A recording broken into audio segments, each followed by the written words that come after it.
If this is your first time here, welcome to Detroit Pistons Powerhouse. And if you're a usual over here, well, hey, welcome back. I appreciate y'all for being here. Now, today we're going to talk about should the Detroit Pistons get into the Miami Heat and Portland Trailblazers possibility trade of Damian Lillard. And a trade scenario that I've kind of worked out a little bit is now I'm going to look at my notes real quick, and that is the Miami Heat will get Damian Lillard, Bojan Bogdanovic, and Nurkic, while the Portland Trailblazers will get Kyle Lowry, Duncan Robinson, Marvin Bagley III, a 2024 first round pick, a 2027 first round pick, both by the Miami Heat, and the Detroit Pistons 2029 first round pick, while the Detroit Pistons would get Tyler Hero and Nikola Jovic. Now, if you know me, during the Nikola Jovic draft season, you guys will know that I was really high on this guy. I kind of was talking about him being a Detroit Pistons on my other channel, which is which is Troxel Sports Streams during the NBA draft of that year.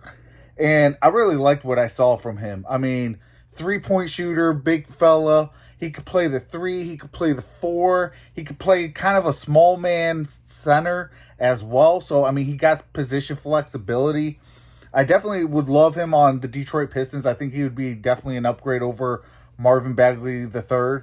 And then adding Tyler Hero. I mean, another young kid. He has been to the NBA Finals, I believe, twice now.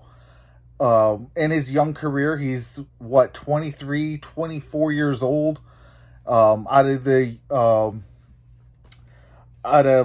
call it? College. He's been really a 3-and-D type of guy, and I absolutely just would love him here. Now, my thoughts is, the Portland Trailblazers will get the draft capital for their retool. Life after Damian Lillard. What are they going to be? So they get some necessary draft capital. They'll have 3 first-round draft picks out of trading Damian Lillard. And then they have roughly about 2 years to see where some of their young guys would be at. Kyle Lowry is on an expiring deal. He has 1 year left on his contract. They did select Scoot Henderson with their first-round pick in this past draft. I believe it was 3rd overall.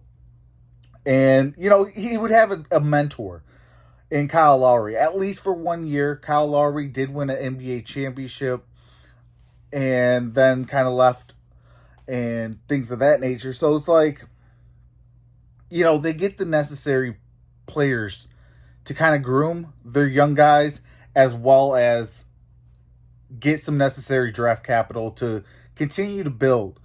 Bring in this new era of Portland Trailblazer basketball.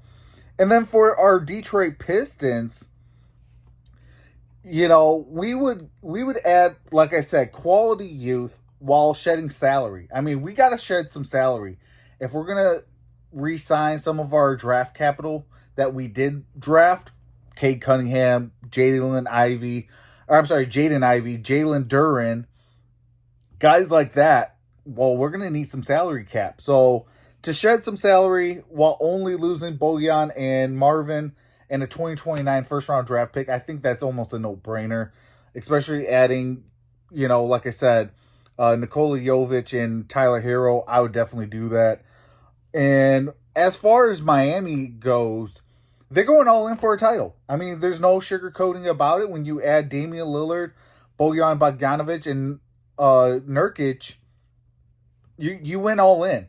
And the beautiful part for Miami is, they get an oft-injured player in Nurkic. I mean, let's keep it real. He's injury prone. So why would they want him? Well, they got Bam Adebayo. And with Bam Adebayo being the starter, you can have Nurkic coming off the bench.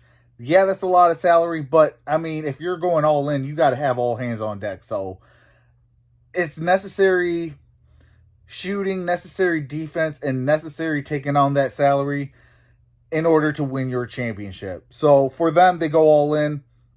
For the Portland Trailblazers, they have the draft capital, which is the most important part. And then they got 2 years to kind of figure things out. If they want to give Kyle Lowry one more year on a contract and just have everybody on a 2-year deal, hey, it is what it is. So I would definitely consider this if this was a trade option. And if the Detroit Pistons want to kind of be aggressive in the trade market. I mean, as we've seen during this free agency period, that's all we've been doing is trading. We traded for this guy, traded for that guy. The only re-signing we did really was our own player, which I made a video on, in Isaiah Stewart. So I definitely do think that the Detroit Pistons possibly get in onto this. Now I've kind of been saying a little bit, like, as soon as that Damian Lillard, that I especially on Twitter, I've been really vocal about, I believe that the Detroit Pistons will be in on the Damian Lillard facilitation, because I believe that they're going to need a third team. What better team than the Detroit Pistons? And, hey, adding a Tyler Hero, Nikola Jovic, I love it. I absolutely love it, just from the standpoint of you're adding a championship caliber player in Taylor Hero, and then you got a big man that is still a little raw. And with our guys that we have in our coaching staff, I believe, Mark Bryant, he's going to be phenomenal, especially with these young big fellas that we have. Jalen Duren, I mean, you can see already in Summer League, he's shooting threes from the corner. Yes, corner threes, which is a shorter distance of 3 points. But you're seeing growth. You're also seeing James Wiseman, who was a throwaway player. He is playing a lot better. So with that being said, I mean, I definitely would absolutely love this. But let me know your thoughts in the comment section below. Would you do this trade? Like I said, again, recapping the trade. Damian Lillard, Bojan Bogdanovic, Nurkic to the Miami Heat. Blazers get Kyle Lowry, Duncan Robinson, Marvin Bagley III. A 2024-2027 first-round draft pick by the Miami Heat. And a 2029 first-round draft pick from the Detroit Pistons. And the Pistons get Tyler Hero and Nikola Jovic. Let me know your thoughts if you would do this trade. And I will see you in the next video. Go Pistons. Yes, sir. Peace. Hey, definitely go get this trade done.